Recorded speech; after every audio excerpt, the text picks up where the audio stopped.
Welcome back to my channel Puja lifestyle. সবাই কেমন আছো? আশা করি খুব ভালো আছো। আমিও কিন্তু খুব ভালো আছি। তো চলো তোমাদের সাথে আজকে আমি শেয়ার করবো একটা হেলদি একটা ব্রেকফাস্ট। ডাইটিং এর ক্ষেত্রে খুবই ভালো। সেটা যদিও আমি ভিডিও দেখেই করছি, আমার নিজের বুদ্ধি বেরোনো একদমই নয়, এটা ভিডিও থ্রুতে ভিডিও দেখেছি আমি ইউটিউব থেকে, সেই জন্য আমি ভাবলাম চলো আজকে ব্রেকফাস্ট আমি আমার মতন করে তাহলে রেডি করি। তারপরে লাস্টে তোমার সাথে কিছু কথা আছে, চলো করে নিয়ে নেবে।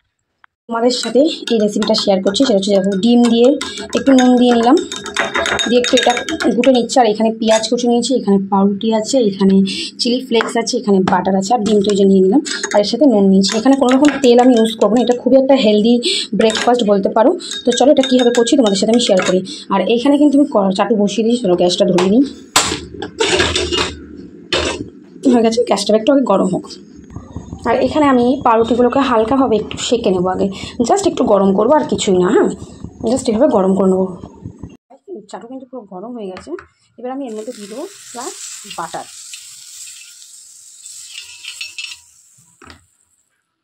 তার উপর দেবো একটা স্লাইস রুটি, এই একটা। এখানে তোমরা দুটো দিয়েও করতে পারো, চাইলে তোমরা তিনটে দিয়েও করতে পারো, এটা অবশ্যই তোমাদের ব্যাপার। তোমরা দুটো দিয়ে করবে না তিনটে দিয়ে করবে, অবশ্যই তোমাদের ব্যাপার।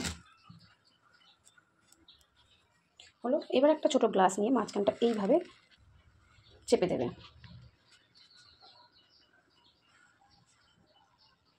হলো, এবার তোমরা এখানে ডিম প্যাটার্নটাকে অর্ধেকটা দিয়ে দেবে।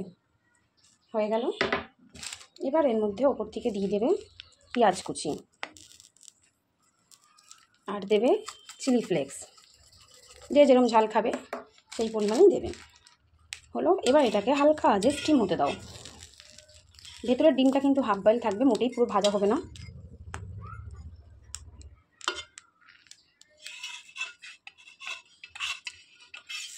উল্টে নিয়ে এটাকে আমি উল্টে নিয়েছি, দেখতেই পাচ্ছ। প্রয়োজন হলে তোমরা আরেকটুখানি বাটার এখানে ইউজ করতেই পারো।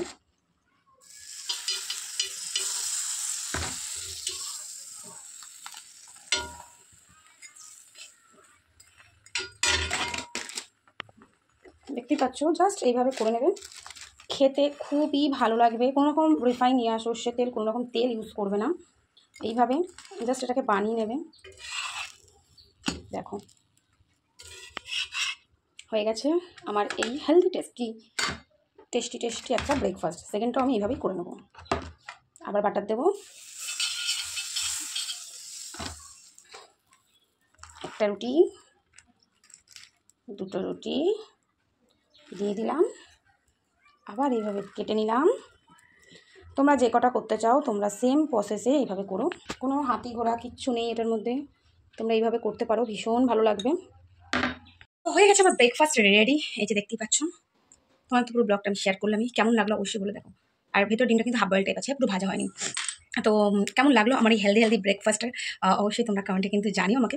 আরেকটা কথা এখানে আমি বলি, একটা উদ্গান্ডু মহিলা না বাচ্চা মেয়ে নাকি বুড়ো খাসি আমি কিছুই জানি না, আমাকে একটা কমেন্ট করেছে যে আমি পারলে ওনাকে কমেন্টে রিপ্লাইটা করতে পারতাম, বাট কমেন্টে গিয়ে রিপ্লাই করতে না, এত কথা কমেন্টে আমি রিপ্লাই করতে পারবো না, অত সময় নেই। তাহলে আমি একটা ভিডিওর মাধ্যমে বলে দিই।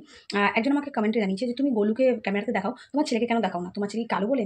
আরে মার কাছে তার সন্তান ফর্সা কালো বলে কিছু হয় না রে। আমি জানি না তুই আদৌ বাজা নাকি তোর মানে সন্তান আছে। যদি তোর সন্তান থাকতো তুই এই ধরনের কথা বলতে বলে আমার একদম মনে হয় না। আমি তুই করেই বললাম, কারণ আমি সম্মান দিতে পারলাম না, কারণ আমি এই কমেন্টটা দেখে আমার মনে হয় না যে তুই কোনো রকম সম্মানের যোগ্য। তো সেক্ষেত্রে আমি এটাই বলবো যে একটা মায়ের কাছে না তার সন্তান হচ্ছে মানে একটা মেয়ে সম্পূর্ণ হয় একটা মা হওয়ার পর।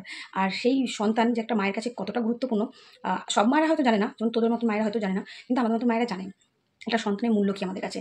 তো কালো হোক, ফর্সা হোক, রোগা হোক, মোটা হোক, সেটা আমার সন্তান, তো আমার কাছে সেটা স্বর্গ। ঠিক আছে, তো তোর এতটাই মানে বলে না নিম্নরুচির মানসিকতা, যদি কমেন্টে বলছিস যে তোমার বাচ্চা কালো বলে, তো কী হয়েছে? আমি তো নিজেও কালো, আমি কি থোড়ি ফর্সা? আমি যার সাথে ভালোবাসি সেও কালো, তো তাদের কী হয়েছে? এক সেকেন্ড ফোন আসছে, দাঁড়া। ফোন এসেছিলো, তোমার দাদা ফোন করছে, আমার একটুখানি বেরোতে হবে, একটুখানি মার্কেটে যেতে হবে। তার জন্য লিপস্টিকটা দিয়ে রেডি হয়ে আবার আসলাম।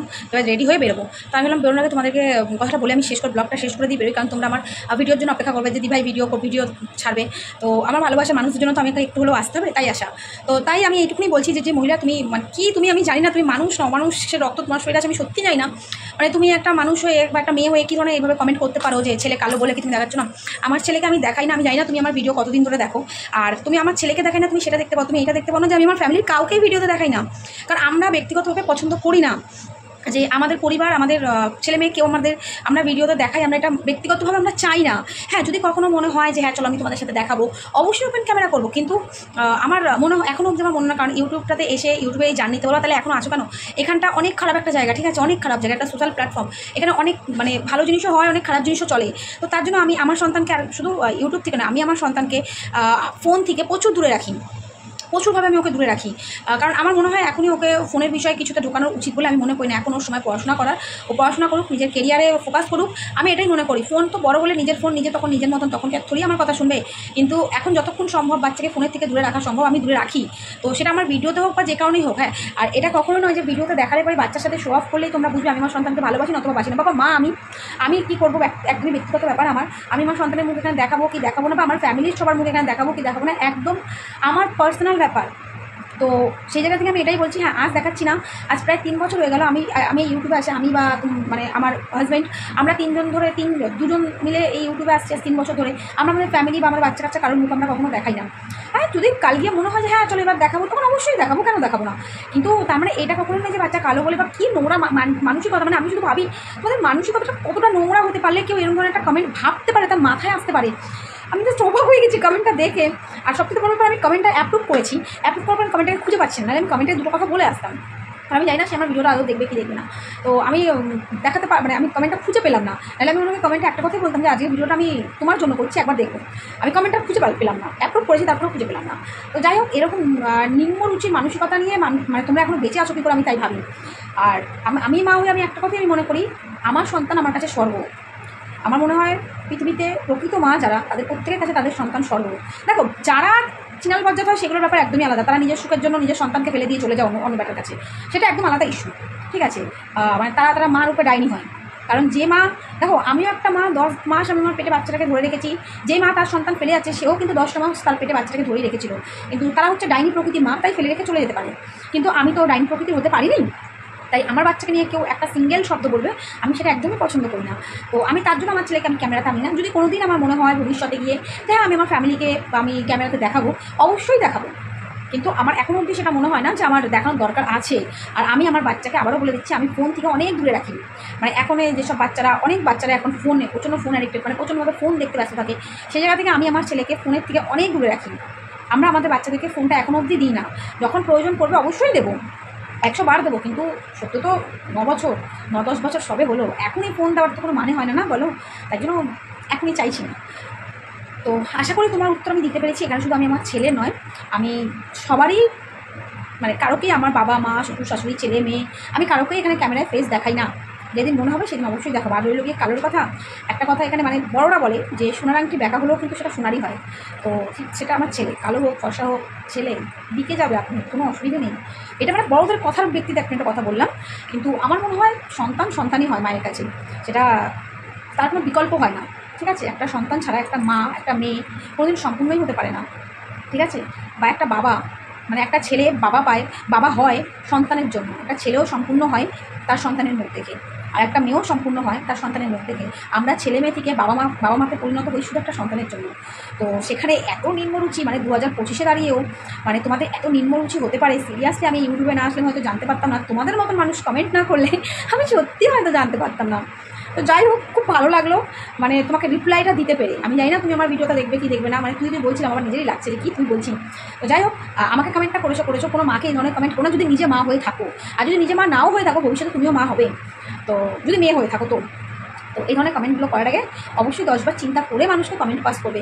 মানে ইউটিউবে এসছি, সোশ্যাল প্ল্যাটফর্মে এসছি, মানে যা ইচ্ছা ঠুকে দিয়ে বেরিয়ে যাবো আর কেউ আমাকে কিছু বলবে না, এটা কিন্তু একদম খুব বড় একটা ভুল ধারণা, ঠিক আছে। তো আমি ইউটিউবটাতে এসছি ভালো কিছু দেখাতে, ভালো কিছু নিয়ে থাকতে, এই কেচ্ছা নিয়ে আমার ঠিক কুশল।